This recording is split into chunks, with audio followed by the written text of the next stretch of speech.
Hey guys, welcome back. I just wanted to talk to you about what helmet would be right for you, what price range do you need to be in, what features you need to look at, and what the difference between an entry level, a mid-level, and a high-end helmet all is. So I'm going to start at an entry level, explain to you what's going on inside of it, why it does its job still, and why other helmets do jobs a little bit better, and explain that. Starting off right at the bottom here, it's the G-Max. This is a polycarbonate helmet. Polycarbonate is a fancy word for plastic. So the big difference between this and a carbon fiber or fiberglass shell is you're going to be looking at a softer shell. So when you're looking at a softer shell, like you can see here, it's soft. What's going to happen is when you have an impact, you're actually going to feel more of this impact on your skull because the EPS has to be a harder liner. EPS, I should have pulled one apart. EPS is this white stuff in here, and it is super hard. To show you a little bit better what I'm talking about with EPS, I brought out a display. EPS is either white or black, depending on its hardness. On this helmet, the white is actually super soft. And so what happens is, in an impact, this shell is harder because it's a carbon fiber shell. So this will stay, this will absorb that impact. And then they do have to use hard throughout, but you feel less impact because it is dispersing the energy through the softness of it. The other thing we'll talk about is Rheon. We'll come back to this here in just a second. So moving up from a G-Max, we're going to be moving to the Fox V1.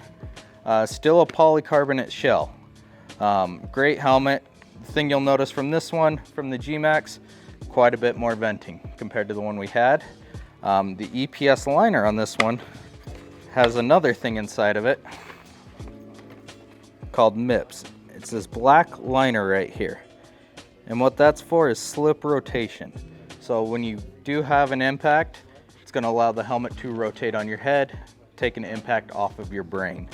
The slower you can have your head rotate, the slower your brain's going to hit the side of your skull. Huge improvement from 10 years ago. None of these helmets had this stuff. It's proven to be safer. So moving from there, we're going to one more polycarbonate. This is getting close to a mid-level helmet. Mid-level helmets have quite a bit more venting all the way throughout the helmet. And then this one runs a thing called Rheon. And Rheon are these blue discs. The blue disc allow the helmet to slip on your head in an impact. They also do one more thing. On a low speed impact, our most common impact, where you just fall off your bike and you hit your head on the side of the trail, these are going to absorb that impact because they are allowed to compress. And when that happens, it takes a lot of the force off of your brain. And I mean, that's what we're talking about here with helmets, is what can I take off my brain? So, carbon fiber. Moving from there, we're going to talk a little bit more about shells. We're going to jump back into carbon fiber, fiberglass, and polycarbonate. That's your big three when you're talking helmets. Fiberglass is a little bit heavier than carbon, so carbon is becoming more dominant in the helmet industry. Fiberglass is a great material for helmets though. It will last a long time. The other thing it does is it's a hard shell. So when it's a hard shell, nothing can penetrate it. Whereas a polycarbonate, it can penetrate through that shell. So when you're talking high-end helmets, you're talking carbon fiber, most ventilation, top safety. Kind of run through prices here real quick. On a G-Max, you're looking 90 bucks. On a high-end mid-level, you're going to be talking 200, 250.